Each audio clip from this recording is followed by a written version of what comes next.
Well, good morning, and thank you so much for joining us for Eye on New Mexico. Today, we're talking about money. How should New Mexicans prepare financially for their New Year's resolution, and not just for 2020, but as we enter a new decade? And normally this time of year, many New Mexicans blow out their budgets because of the holidays. So whether you're a last-minute gift shopper or more of a planner, holiday shopping is always expensive. Bankrate.com did a survey ahead of the shopping season, and they found nearly 3/4 of adults say they will not increase their holiday spending this year.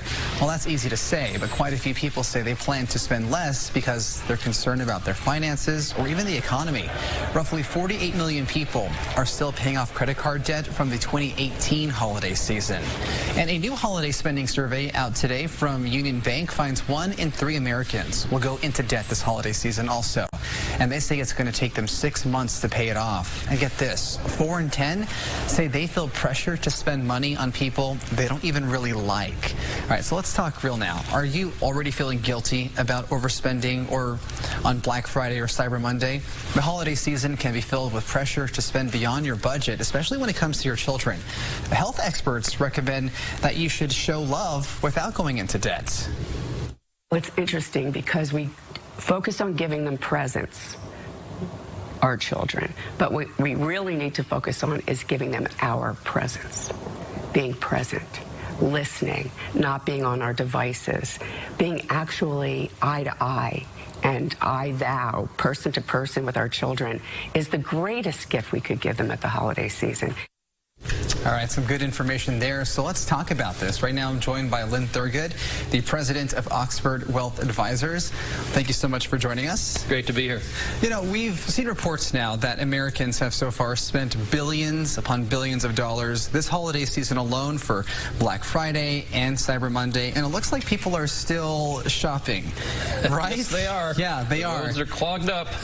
So when it comes to being fiscally responsible, what are some tips that people should keep in mind before they go out and spend money? Well, I think, Colton, it's a great idea for folks to have the mentality of paper versus plastic. It's real easy with plastic to get yourself over your head, so to speak, in debt because it's so easy to spend. And of course the merchants are very good at encouraging that kind of spending because that's what they're in business for. So budgeting, talking with each other, and you know, trying to keep stuff focused on cash versus credit, or if you're going to use plastic, use a debit. Right. That way it comes out immediately and you're not building up a big problem for the future. When it comes to New Mexicans, how are we doing when it comes to managing our debt? Well, I think we have a similar problem throughout the country here in New Mexico, and that is the drive is to, you know, show everybody how much we love them by causing ourselves to get into even more debt than we should. And so the pattern that I think we need to follow is just a little more discipline. Have discussions with the family and you know, get your list put together. I've got 16 people in my family that I get to try to purchase for. So that's a lot of people. Grandpa and kids, right, and everything else, grandparents. So it's fun to have that time of year, but look at realistically what's needed and just less is more. Right. You know, one of those reports that we had just read said that on average it'll take about 6 months for people to pay off the debt they incurred this holiday season. Some people still in debt from last holiday. Is that surprising at all? I don't, well, it's not surprising. It's sad. And I think that as we become a little bit more disciplined, a little more informed about our finances, we can certainly, you know, take a little more discipline. And that's really what it's about, is just discipline. Just be aware, wake up, pay attention, you know, look at your finances. Don't just wing it. Take charge. When it comes to people who may have kind of overspent already, is it too late for them to put the toothpaste back in the tube, so to speak, during this time of year? No, I think there's still ways to where you can maybe string out some of those purchases that you were going to pile on for Christmas and say, you know, we got some anniversaries coming up, we got some birthdays coming up. Why don't we spread out those purchases over time so that we don't pile it all on at once and then we have to go into more debt for those other purchases, you know, later on in the year. When it comes to being disciplined like that and planning out purchases for big events like anniversaries, birthdays, the holidays, how likely is it that someone sticks to what they're going to plan from what you've seen? I mean, they might say on paper, this is what we're going to do this year, but I'm sure more often than not. Well, I see it on both sides. Yeah. With a lot of the folks that we work with in our financial advisory firm, there are those that are very disciplined, that have a budget, and they stick to it. I mean, they even go as far as having envelopes for each bill and each purchase, and if that envelope is empty, they don't purchase. And then there are those that use the plastic and impulse purchase things that they really can't afford, but they justify, gee, I'm working, we'll work extra, we'll pay it off, and then they end up getting themselves behind. Right. So when it comes to this time of year also, we're just a few weeks away from 2020, the start of the new year. So a lot of people we see every year start to make plans to become better financially fit for the next year. Yeah. What are some goals that people can actually attain when it comes to setting those financial goals? Oh, absolutely, yeah. It's a good thing to reorient yourself financially, just like you do with some of your other resolutions, if you will. Certainly, we encourage people to be very disciplined about putting money away for retirement, whatever age. We see too many times where there's folks in their 20s and 30s getting started in their careers, and they're not funding these 401k or employer type retirement plans because they don't really feel like they have the money, or they just haven't really been instructed on the benefit of long-term accumulation and compounding of interest, and of course the free match that comes from most employers on those plans. So discipline, give yourself a goal and be committed to contributing to those retirement plans. Be committed to working on a budget, however extreme you want to get with that budget, but have a budget for some basic things, and use those types of tools. That'll get you a good foundation to be successful, and that compounds over time. That's a big deal. When it comes to doing a budget and putting pen to paper and working out all of your expenses and your income and where things are going to go, how long does it take for someone to finally get the hang of it? Well, that's Colton, that's a it's variable. It's really variable. Some folks can just jump right into that and have that discipline that's just like they were just made for budgeting. And others, it's a battle. It's a battle. But the discipline, involving yourself, surrounding yourself with some financial coaches, people that you trust, become informed, and then just get disciplined and be focused on success. That's what it's all about. Not only are we going to be entering a new year in just a few weeks, but we're going to enter a new decade.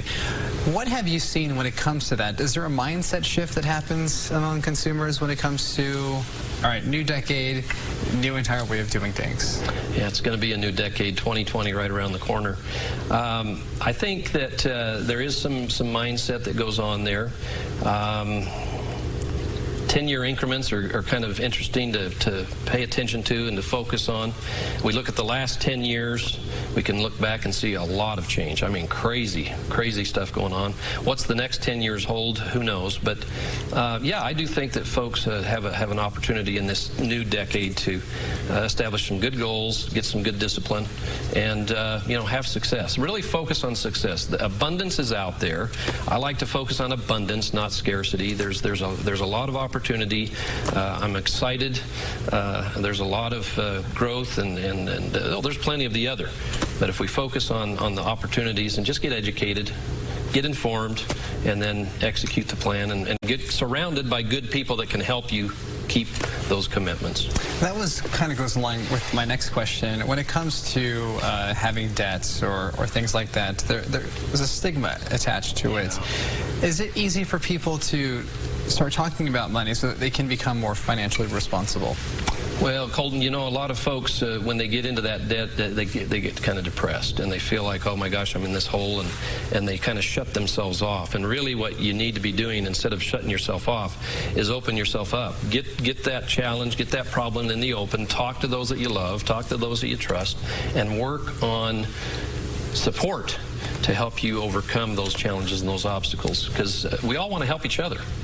And so those that you love, those that you care about, just be open. And you know, we all learn through life. That's what life is all about. I've been around for a few years, and you know, we're constantly learning. And you know, we're here to serve each other. We're here to help each other, to have success, have happiness in our lives. And debt drags that down. So if we can help each other overcome those challenges in life, that's what we're here for. So if there were, say, maybe 3 or 4 things that people should include in their resolution for the next year when it comes to becoming smart with money, what should those points be? Well, that's good. Kind of summate that. We would, you know, certainly make sure you're funding your retirement plan.